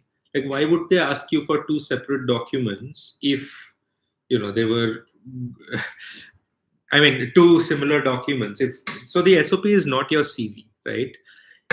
The SOP is basically your whole journey, right from your child. It could be from your childhood or any relevant point in your life. Let's talk about my SOP, for example, right? I was applying to the Graduate Institute. This was in 2018 or 17, whatever. And I started thinking of what should I put in there and all that. So I sort of, in my head, divided my SOP into 3 sections, right? The first section was around 80% of the document, which was my own journey. The next 10% would be something about why and how this particular program or university that you're applying fits into your journey, right? And part three, the last 10%, would be next steps. Okay. So 3 distinct sections. Now let's talk about the part where you talk about your journey, right? Firstly, as I mentioned, this cannot be an extension of your CV, right? You cannot just be talking about da, da, da, this is where I worked. After that, I worked here. After that, I worked in Google. After that, I worked at Netflix. Like, it's fine. Where you worked is already there in your CV, right? Then what is the SOP talking about? your SOP talks about instances or periods in your life which influenced you and your thinking, right? So let's talk about courses like Masters in Public Policy or Masters in Development Studies, Economics, courses like these. I am more aware of social science courses, of course. Um, what kind of people are they actually looking for? That's something you need to think about. Most of these social science courses look for people who can display some amount of higher order thinking skills. And when I say higher order thinking skills, I mean stuff like who are able to critically analyze evidence or facts, right? So let's say you are somebody, I'm sure there are a lot of you here who have done the TFI fellowship, right, and are now planning to apply for your masters. What did you do as a part of your TFI fellowship? You taught school children, right? So, what should your SOP mention? It should mention that you did the fellowship where you did XYZ roles. You taught children of so and so class, etc. And then, most importantly, you talk about what that single experience of teaching children over a period of 2 years or 1 year or whatever, what kind of insights did it give you? For example, you could say something like, um, having seen, having taught children of so and so age group, I realized what an achievement gap means. It's a little technical, but when you're writing your SOP, you should write as if you yourself are already maybe a political scientist. So for example, if you're applying for MPP and if you write as if you're a political scientist, that greatly increases your chances of getting through, because these people who will review your application will look at it and think, okay, this is a person who is already displaying such good critical thinking abilities. That says much more than your CV ever could, right? So showcase yourself as the student that they are already looking for, right? So I did this so and so fellowship, and these are the insights I feel this can affect policy, at the macro level in so and so ways, etc. So talk about what you took, your takeaways from that particular experience. Talk about how it shaped you as a person. Talk about how it shaped you as a professional. These are things which are critical details, and you do not need to mention each and every work experience that you've ever had in your life. And when I was in class 4, I worked at Teach for India. When I was in class 5, I worked for, I don't know, at some other company. No, you just mention the ones which are relevant and actually contributed to, sort of helping you bring you to this point where you are now considering going for a master's degree. I think just a little bit of a joke and an inside story. So, one of the things which Dimit keeps making fun of me is how in my CV I interned at Kudumbashree when I was studying in Wals, and one of the things that I did during my internship was I helped organize a jackfruit festival. Chakka festival. Yeah. And I had at some point, I think I had mentioned that in my SOP or something, and Diman just wouldn't stop laughing. And he's like, "Why would you mention that? What value are you adding to anything that you've done by mentioning you've organized a jackfruit festival?" So, yeah, I mean, I've made that blunder. And I don't know how you got in. But jokes apart, I mean, don't talk about irrelevant stuff. Don't be very preachy. Like, I live by the principle of Gandhi and stuff like that. I mean, be real. Be as real as you can, because these people, the ones who will be reviewing your application, they are trained for it. Okay. And they can cut through the bullshit and the noise if you're filling your SOP up with that. So be very real. Okay. And talk about, in my SOP, by the way, I will be sharing my SOP on the group if that helps. In my SOP, I actually mention at a point that, at this point in my career, I realized that this is what I lacked. and this is the perspective I needed. Hence, I'm applying for this master's, right? So I built up a full story, which led me to that point where I could say, having gained X, Y, Z, I realized that this is what I was still lacking, and only studying, doing this course is the only thing that can help me gain that particular skill, okay, or fill that particular gap. What if I don't have any work experience yet? And how to draft a worthy SOP? Um, that's okay. Are you applying for a master's course or a bachelor's course? It would depend. That would change things. But if you are, I'm assuming you're applying for a master's course. In that case, you talk about your research interests. Like, why is I would seriously Publications, suggest, if you've written any. if you've done any publications or research work, I would really suggest that whatever research interest you show in your SOP, you go and actually read up about it a little bit, read a few academic texts on that subject and all, so that when you are talking about it in your SOP, it feels like you actually know what you're talking about and you're not just faffing. Okay, just give me a second.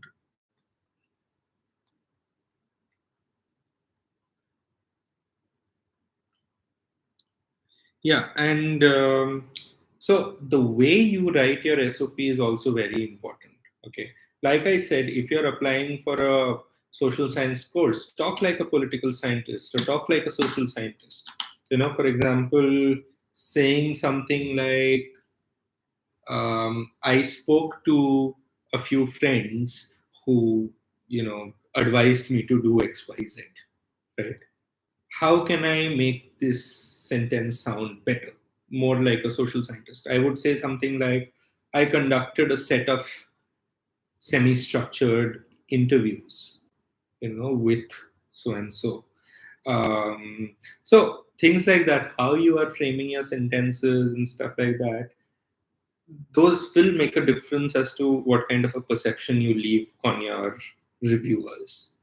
Okay, so when you're writing about your journey, be very analytical, be very critical. Like each experience you had, talk about what is the impact of that, not just on you, but this will, you realize that this showcased a problem with systemic policy, education policy, or something. Show that you can take simple experiences, things that you're experiencing in your everyday life, and show that you can relate it to a macro level concept, right? That is exactly what critical thinking is, right? It's not easy. It doesn't come obviously. You will need to read a lot of SOPs and try to sort of figure out where in the SOP they are doing that explanation, right? And SOP is not all about I did this, I did that, I did this, I did that. It's also showcasing your thought process, right? So uh, and showcasing that also shows your passion. If you're thinking about something, if you're if you're saying that this experience helped me realize something in life, a macro level concept, then you are basically showing that you have a passion for that subject, right? So those are like some ways in which you go about writing your journey. I will share my SOP just in case it makes things a little bit easier to understand what I'm talking about. But again, after that, once you're done with your journey, towards the end, you just have to explain two things, right? Number one, why does this particular institution or this particular program fit in perfectly with your journey? So far, you have explained your whole journey. Then you say that, however, I feel like this program will contribute to my life in so and so way because it will help me gain so and so skill, right? And this is, it will add value to my career trajectory or whatever, which talks about the next steps in your career. So that's basically just 20% of your SOP, but the major lion's share, 80% of it, is how you talk about your journey. And I think one of the things which Diman and we were brainstorming yesterday, and both of us had a little bit of a difference of opinion, was that, I mean, Dhiman was talking more in terms of, how, uh, you know, getting into this university will align closely with your future goals, or, or with your journey, etc. So, but what I did in my SOP, because again, it depends on how you start writing and where the writing actually goes, right? And this takes, like, I think, lots of like rewriting and proofreading and all of that. So what I did was, in my last paragraph, I spoke about what Diman had mentioned, but I also said, okay, these are the skills that I have, and this is how I can add value to your institution as well. So, which I think both of us, I mean, Diman, you think that it's not necessary for you to mention that, but this is something which I did. I think it's more of a cover letter thing Yeah. to showcase your value to the university. I mean, I feel like your journey should be enough in doing No, that. no, I agree, but I think this is where I think even as people who apply to the same university, our SOPs were very different, and it spoke about different things and all of that. So ultimately, having said all of this, it depends on how you end up writing and where your story goes and all of that. And if your intuition says that you should write, XYZ in that, it's okay. You can mention that, and it's fine. It entirely depends on you as an individual. I will, however, give a very important couple of tips here. Usually, when you're writing an application, and when you come to the SOP section or essay section, there is usually a prompt question or multiple prompt questions. Look into that very, very carefully. Okay, that prompt question. See exactly what it asks you to answer. Because some prompt questions, usually it just says, submit a statement of purpose showing why you want to join this school.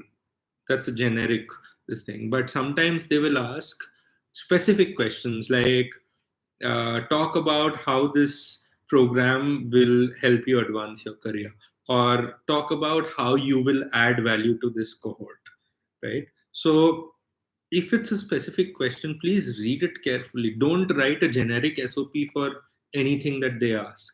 Read. Okay, I know people who have uploaded a full SOP on in places where they had asked a very specific question. So be a little careful there. I myself did that, except that I did not. You Toronto. Except that I did not upload it. I read the question after writing my SOP, and I was like, that's 3 hours of my life I'm never getting back. Yeah. So be very careful there. Also, a pro tip here, right? When you're writing an SOP, let's say you're writing for a specific university, right? Let's say Oxford. You're applying to Oxford. I would simply go to Google and write Oxford SOP PDF, right? Usually these universities have these hidden resources, right? I will be sharing some Harvard resources and all in the next or the next to next session. But there are some hidden resources that these universities have, right? So like Oxford will have its own set of guidelines on how to write an SOP, let's say. It does. So does Harvard, by the way. So if the university themselves is telling you, ki beta, this is how you write an SOP, this is how you should write, just follow it, because you're applying to that specific university. I mean, this is such a simple hack. All you need to do is name of university, SOP, PDF. You'll probably find, like right now, if you go, actually, if I go and search for, I don't know, Oxford PDF or something, I'll probably find some really good resources which I would not have known. Yeah. First thing I see is, I mean, you could do that. Just try it right now. It's very simple trick. Let's look at questions. And I think pro tip is get them to write your SOP. Yes. Feel free to ask me about how much I charge. And then go take an education loan. If you're thinking of switching uh, your switching field of your bachelor's, what other fields that you can think of irrespective of your bachelor's? anything. I mean, you can do any social science course after. I mean, it doesn't matter if you did MBBS or you did what did you do, LLB, huh? Or if you did engineering or whatever. Development courses you can always apply for. I'll share my SOP with you. See how I spun the story of me being an engineer to me going to a development field, how I justified the switch. That might help you in some way. So I'll upload it right after this call. Do you think lack of work and research experience and a history undergraduate background?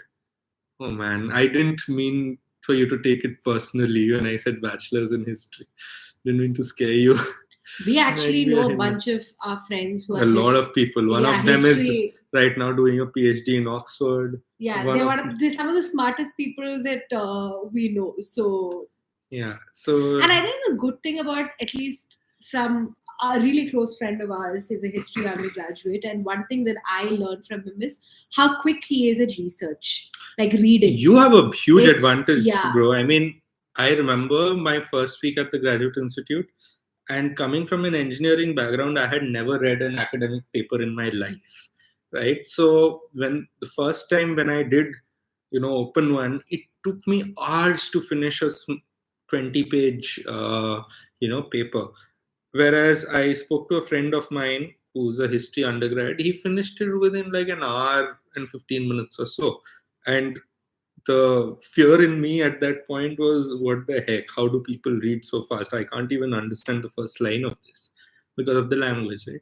So you already have a huge advantage in terms of your background. I think history is one of the best fields to move into the development sector through. Might be a hindrance in India. I don't think so at all. Lack of work and research experience. I mean, you do need to show something, right? I mean, make it up if you have to, for all I care. But then, And now that you broached that topic, how truthful have you been in writing your SOP? you're asking me. Yeah.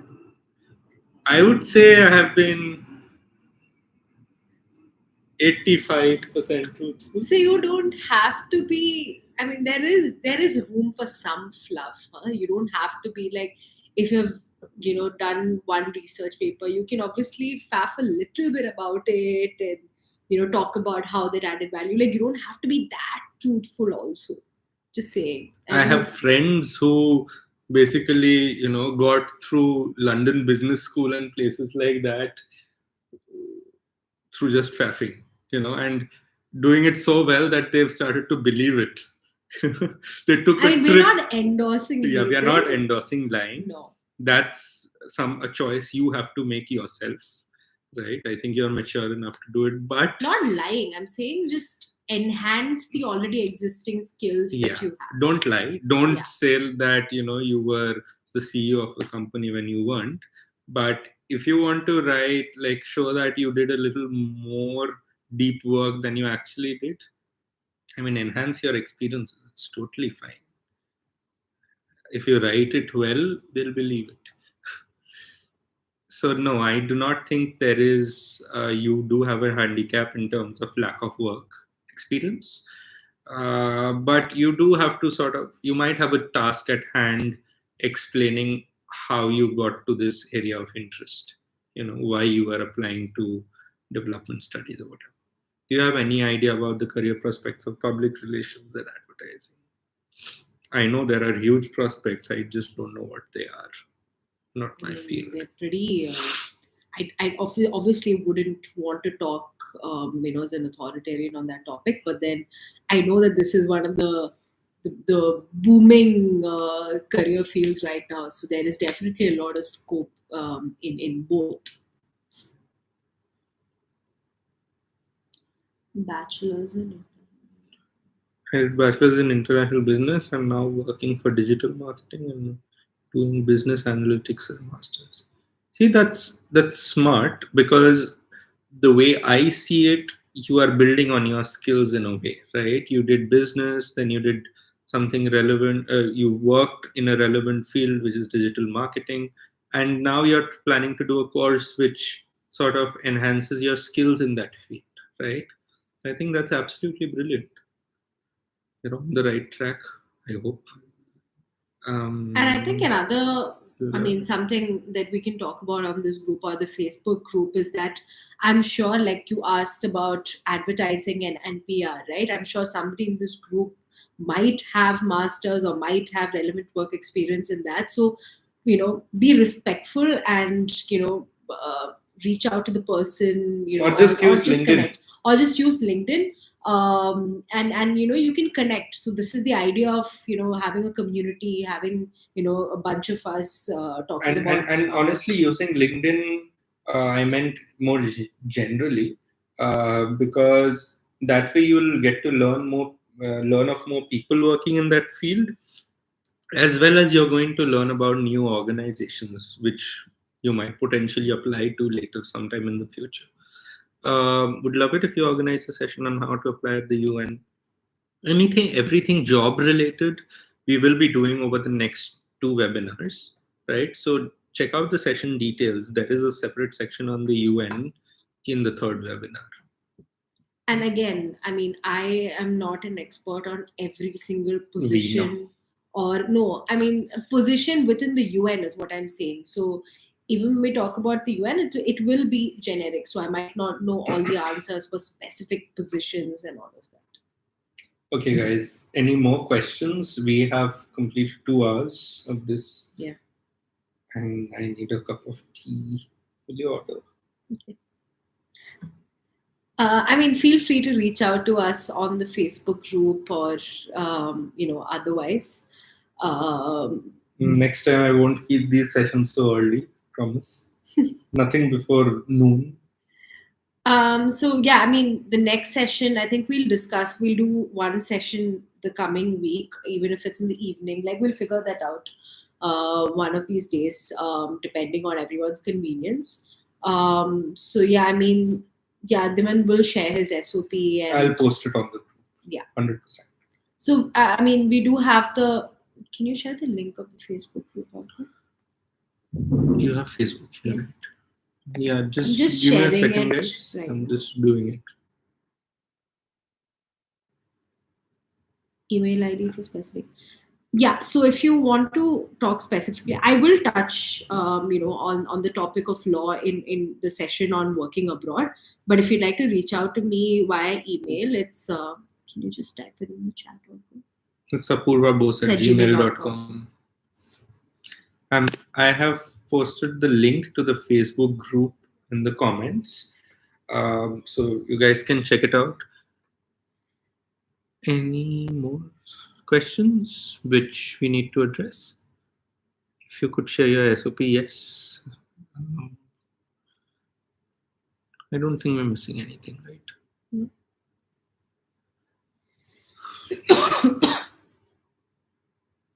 So yeah, I guess that's pretty much it for today. That's it. What is the next advice from people or seniors occasionally to try?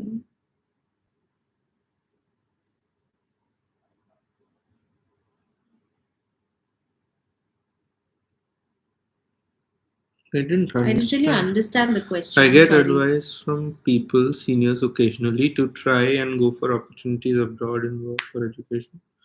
Staying. Are you saying, does studying abroad help? Is that While your getting question? a job, to get a job abroad? Like, to get a job abroad, does it mean that, or does it mean studying abroad? See, does studying... Yeah, that's what she means. So it depends on, I wouldn't say, see, again, it depends on the field, right? It obviously helps sometimes to be in that country while applying for positions, because you already have a valid student permit, which is a work permit for a couple of months after or maybe a year or two after you complete. So having that valid visa is definitely helpful while applying for positions, because you might see while applying for positions where it says that you need to have a valid work permit, and work permit is this visa that we're talking about right now. So it definitely helps in applying for certain positions to have this. But from in a lot of other fields, let's say, let's say UN specific, right? Does not really make any difference whether you did a master's in India or anywhere. You're still applying for any position, and you still have to go through the same process as everyone else. But in terms of networking, it obviously helps. Like, you're in that country, you're meeting people who are working in that specific organization based in that country. So it is definitely helpful to network with people. So it really doesn't make much of a difference, I would say. I know a lot of people who studied in India for masters and ended up getting jobs abroad as well. So it's just, it depends, I guess. Could you please share the documents via mail or drive? How do I? Okay. So if whoever is not on Facebook, could you please do me a favor? Just send me a message. If you already have my email ID, I'm assuming. If you could email me, I will reply back to you with the SOP. Does that work? Because I can't specifically, it will be difficult for me to find people who are not on Facebook. So to repeat, I will share the SOP on the Facebook group. Careful. Sorry. On the Facebook group, the link to which is already posted. We need to go Who are already, it's already posted in the comments. But if you do not have access to Facebook, like a lot of you, I'm assuming, don't, just drop me an email. It's talapatra.bhiman@gmail.com. I think I emailed you from that ID. So if you do that, I'll reply back with my SOP. I missed the earlier part of the session. I wanted to ask him, does China have a better opportunity as compared to the UK? Switzerland is still bad. Switzerland doesn't offer any sort of opportunity. So unless you are 110% sure that you want to work in some IO like the UN or something, which is Because also the very laws are competitive, different, by the way. For IOs. We will talk about work laws over the next couple of sessions, but France is very student friendly, whereas Switzerland is shit. How do I choose a good country to choose a particular field to work in? Good country to choose a particular field. Talk to people. Talk to people. No alternative for that. I think some Google. Internet research, but mostly talk to people who are studying in that country. You're welcome. It's a pleasure. Thank you guys for attending. If you have any further questions, I will start a question thread on the Facebook group also, but you can always email me personally or LinkedIn message or Instagram message. Don't do Instagram. I mean, it's not for professional stuff. But yeah, you guys can message me, email me, whatever. I think honestly, both of us, if it's anything to do with professional stuff, please email or message on LinkedIn, not on Instagram. Or on the Facebook. Or on the Facebook group, not on Instagram, please.